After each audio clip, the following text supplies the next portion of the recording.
어느 날 여름 휴가를 떠난 사람들이 UFO에 납치돼 생체 실험을 당하고 잃어버린 시간 현상을 경험하는 사건이 일어났다면 그들의 여름밤은 얼마나 무서운 공포로 얼룩질 수 있을까?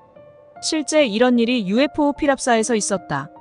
1976년 8월 21일 이해의 무더운 여름에 휴가차 매사추세츠주의 미술대학에 다니던 학생이었던 찰리 포츠와 척 렉, 잭 위너와 짐 위너의 쌍둥이 형제 네 사람은 방학을 맞아 먼 거리로의 그림 여행을 떠난다.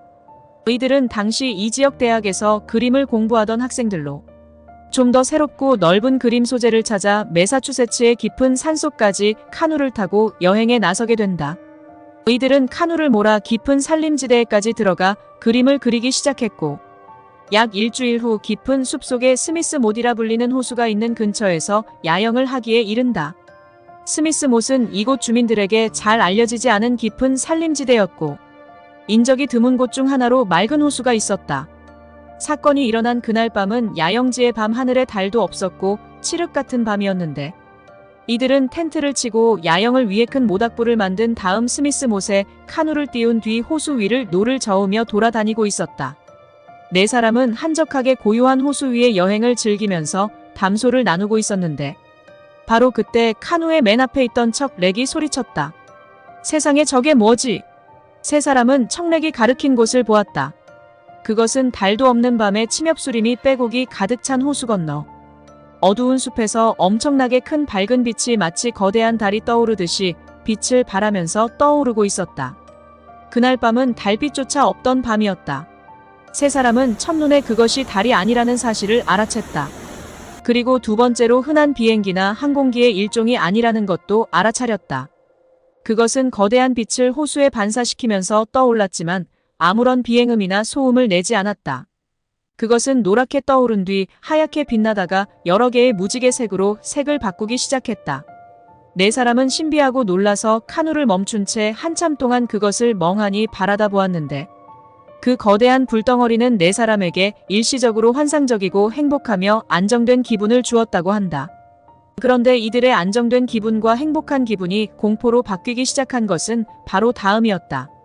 그 거대한 불덩이가 찰리 포츠와 네 사람이 탄 카누 앞으로 순식간에 숲을 지나 약 90여 미터까지 다가왔기 때문이다. 네 사람은 다소 떨렸지만 손전등을 꺼내 다가오는 그 거대한 달을 향해 빛을 쏘았다. 그러자 그 거대한 빛을 내는 물체도 기다렸다는 듯이 밝은 빛을 카누를 향해 쏘아댔다.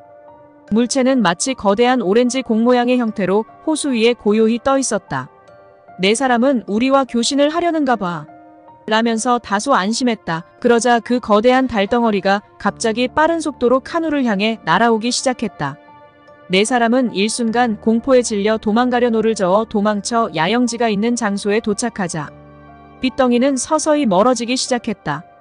그리고 네 사람은 야영지로 돌아왔다. 이상한 것은 네 사람이 호수에 카누 여행을 가기 전 피워놓은 거대한 모닥불이 이미 오래전에 타서 식어버린 채 시커먼 숯이 되어 있었다는 사실이다. 그것이 이상하다고 네 사람은 생각했다. 이들이 카누를 탄 것은 불과 몇십 분 전이었는데 엄청나게 큰 모닥불이 되돌아와 보니 숯이 되어 있었고 온기조차 없이 싸늘하게 식어 있었기 때문이다. 그리고 그날 밤 이들은 잠이 들었다. 네 사람은 이후 별 생각 없이 카누 여행을 마친 뒤 집으로 돌아오게 되었다. 그리고 새로운 일상생활로 돌아갔다. 마치 아무런 일이 없었다는 듯이. 네 사람은 각자의 대학으로 되돌아갔고 일상으로 되돌아간 뒤 사건은 그렇게 잊혀지는 듯했다. 그러던 1978년 약 2년 뒤 일행 중 한 사람이었던 짐 위너 쌍둥이 형제들 중 형 위너가 작은 교통사고를 당해 병원에 입원하게 된다. 교통사고는 뇌나 신경과는 무관하게 가벼운 교통사고였지만 사고 이후 짐은 밤마다 알 수 없는 공포의 꿈에 시달렸다. 사람 같지만 사람 같지 않은 난쟁이들이 나타나 수술대 위에 있는 자신의 몸을 발가벗긴 채 생식기를 건드리고 수술도구 같은 것으로 몸을 찔러대는 극도의 공포감이 드는 생생한 악몽이 계속되었다. 고민 끝에 위너는 쌍둥이 동생과 당시 친구였던 척 렉에게 이 고민을 털어놨다. 문제는 그 다음부터 발생했다. 척 렉 또한 짐 위너와 동일한 꿈과 악몽을 몇 년 전부터 밤마다 꾼다고 했던 것이다. 더욱더 놀라운 것은 나머지 두 사람도 이들과 동일한 악몽에 몇 년씩 시달려왔다는 것이 밝혀진 것이다. 지극히 정상적인 네 사람의 대학생들이 동일한 악몽을 꾼다는 것을 어떻게 받아들여야 하는 것일까? 네 사람은 그러한 악몽이 시작된 시점을 찾아가게 되었고, 이들이 결론을 내린 것은 약 2년 전가 보았던 스미스 호수에서의 불유쾌한 사건이었다. 이 사건이 바로 알라가쉬 4인조 UFO 피랍 사건이다. 네 사람은 정신과 전문의와 여러 의사들과 상담했고, 이 와중에서 한 정신과 전문의로부터 UFO 연구원들과 만나볼 것을 권유받게 된다. 이들은 다시 퇴행 최면을 통한 과거의 기억을 떠올리게 되었다. 로버트 스와이어텍과 케빈 랜들 UFO 조사자, 버디 홉킨스 UFO 피랍 연구가, 존 UFO 피랍 체험자, 레이몬드 파울러 UFO 조사자, 이 사건을 다룬 책의 저자 등은 이후 이 사건을 퇴행 최면을 통해 세상에 알리고 밝혀내는데 기여한다. 이들은 네 사람에게 바니와 베티일 부부의 피랍 사건을 최면 조사했던 벤자민 사이먼 박사 등 최면 전문가들과 정신과 전문의들에게 의뢰했는데, 네 사람이 1978년 8월 스미스 못에서 경험한 사건은 놀랍게도 일치했다. 그들이 경험한 것은 무엇이었을까? 알라가쉬 4인조가 그날 밤에 대해 의식이 있는 가운데 기억하는 것은 스미스 못 인근의 거대한 모닥불을 만들어 놓은 뒤 카누를 타고 달도 없는 호수 위를 여행하던 중 숲에서 떠오르는 거대한 달 모양의 물체를 보았다는 것이었고, 이 물체가 그들이 탄 카누 앞 90m 지점까지 다가와 손전등을 통해 이들과 교신을 했다는 사실, 그리고 그 이후 공포에 질려 온 힘을 다해 카누를 몰아 텐트가 있는 야영지로 돌아왔지만, 얼마 전에 만들어 놓은 모닥불은 이미 온기까지 식어 까만 숯이 되어 있었다는 것이었다. 하지만 이들이 퇴행 최면을 통해 당시로 되돌아가 보자 놀라운 사건이 있었다. 그 사건은 네 사람 모두가 동일하게 설명했다. 그 기억은 지워졌으며 시간도 의식 속에서 지워졌다. 문제의 거대한 달덩어리 같은 오렌지공 모양의 거대한 UFO 물체가 90여 미터에서 갑자기 빠른 속도로 카누를 향해 달려오자 짐 위너는 그 물체가 우리 쪽으로 온다 고 외쳤고, 네 사람은 도망치려 카누에 노를 젓기 시작했다. 퇴행 최면 당시 네 사람은 이것이 UFO라는데 동의했는데, 그 물체가 다가오자 네 사람은 두려워했다. 그러나 이들이 도망치려고 하자 문제의 거대한 빛덩이는 순식간에 날아와 이들의 앞을 가로막았다. 네 사람은 그 빛이 너무 밝아서 눈을 뜰 수조차 없었다. 일순간 공포와 환희가 엇갈렸다. 그 와중에 빛의 튜브라고 밖에 설명이 안 되는 어떤 빛덩어리가 이들의 카누를 향해 다가왔다. 네 사람은 빛을 보고 놀란 상태에서 그 튜브를 보고 있었다. 그리고 그 튜브가 이들의 몸을 감싸기 시작했다. 그것은 마치 살아 움직이는 문어의 거대한 팔처럼. 빛의 튜브는 네 사람을 감싸 들어올려 UFO 내부로 빨아들였다. 그러던 중 짐이 뒤를 돌아보니 바로 뒤에 앉아있던 동료 척 렉이 보이지 않았다. 그리고 다시 앞을 돌아보니 앞에 앉아있어야 할 친구들이 보이지 않았다. 친구들이 그 튜브 속으로 빨려 들어갔다는 생각이 들었다.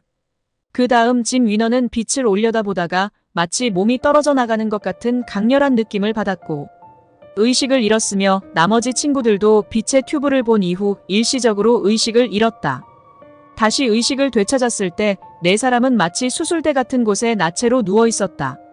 이들은 하얀색으로 칠해진 방 안에 어떤 수술대 위에 있었다. 네 사람은 공포에 떨면서 놀라 일어나고자 애를 썼다. 그러자 그 안에 누군가가 아주 굵고 낮은 음성으로 말했다. 똑바로 누워있어.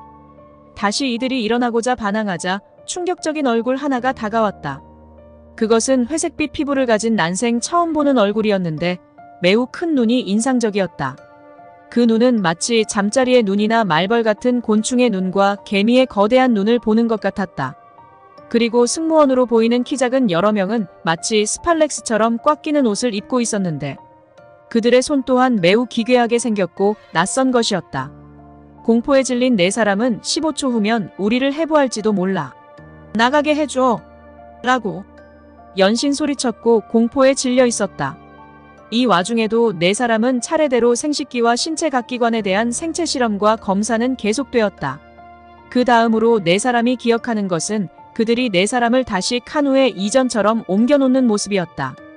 네 사람은 마치 혼이 빠져나간 사람처럼 멍하니 있었고, 외계인들로 보이는 그들은 카누 위에 고요히 떠있는 비행선에서 4사람을 예전처럼 그대로 자리에 앉히고자 했다. 알라가쉬 4인조가 기억하는 것은 그들의 몸집이 4사람보다 작았다는 사실이었고, 그런 그들이 4사람을 카누에 옮기는데 다소 애를 먹은 것처럼 보였다는 점이다. 그리고 이 사건 이후 4사람은 3시간의 기억을 완전히 잃어버리게 되었다. 이들이 3시간의 기억을 잃어버리고 난 다음, 그 다음으로 의식에서 기억하는 것은 그 빛이 다가오자 놀라서 도망치려고 카누에 노를 저어 도착한 스미스 못의 야영지였다.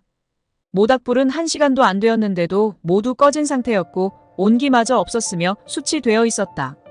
의들이 최면 상태에서 증언한 증언은 모두 일치했다. 4사람은 왜 당시 거대한 모닥불이 꺼져 있었는지를 이를 통해 알게 되었다. 이들의 일치된 증언에서 발견된 한 가지 특징은 UFO 사건에서 자주 등장하는 잃어버린 시간 현상을 경험했다는 것이다. 이는 UFO 현상의 전형적인 특징이다. 미국의 저명한 UFO 사건 조사자인 레이몬드 E. 파울러는 이 사건이 있은 지 약 20여 년 만에 사건 관련자들을 다시 조사했다.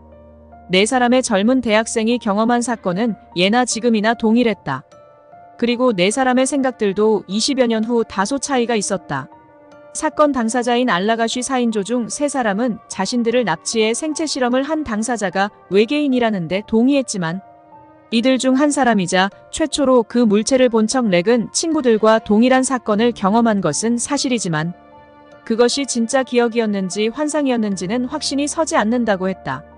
살아온 삶과 주변 환경과 관련이 있는 것으로 보인다. 그럼에도 불구하고 이들이 최면 상태에서 증언한 내용이 20여 년 후에도 대부분 일치했다는 점. 그 속에서 발견된 미지의 존재들에 대한 의문은 더욱더 커져갔고 UFO 피랍 연구가들의 전성시대를 열게 된다. 오늘날 미국의 보험사에서 UFO나 외계인 납치에 대비한 보험 상품이 판매되고 있다. 1950년대 초 미국에서 UFO 외계인의 메시지 운운하던 자칭 외계인 접촉자들은 1960년대가 되면 인류 앞에 UFO에 탄 외계인들이 착륙할 것이라고 환상적인 외계인 조우담으로 장담했지만, 이는 UFO 피랍 사건이라는 공포와 두려움 기괴한 사건으로 변형되어 나타났다. UFO 회의론의 대부이자 마리화나를 예찬한 칼 세이건은 이런 경험자들을 대부분 정신병자와 뇌질환자로 매도했지만, 미 하버드 의대 정신과 교수 닥터 존 맥 박사는 이들의 경험이 실제하는 UFO 피랍 체험이라고 규정했다. 두 사람의 싸움은 퓰리처상 수상에서도 최고점에 달했고 1994년 9월 16일 남아프리카 짐바브웨 루아 주 아리엘 초등학교에서 62명이 집단 목격한 가운데 운동장 한켠에 착륙한 UFO 착륙 사건으로 극에 달했다. 아리엘 초등학교 UFO 착륙 사건에 대해선 칼 세이건 뿐만 아니라 미 하버드 대학에서도 존 맥 박사를 학교에서 내쫓고자 온갖 탄압을 가했었다. UFO 피랍은 정신적 신체적 의식과 무의식에 중대한 흔적과 물증을 남긴다. 회의론 좀비들은 이런 사건과 물증도 증거도 대부분 무시해오며 대중들을 개돼지 취급을 해왔으며, 아리엘 초등학교 UFO 착륙 사건과 집단 목격 사건을 조사한 존 맥 박사를 죽이고자 길을 썼다. 여기엔 주류 과학자들과 하버드 대학이 일심동체였다.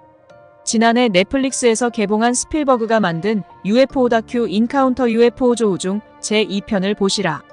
주류 과학계는 명백한 증거가 남는 알라가쉬 4인조 사건 같은 증거들도 애써 증거가 아니라고 하면서 전 세계 시민들을 개돼지 취급하며 세뇌시키고 있다.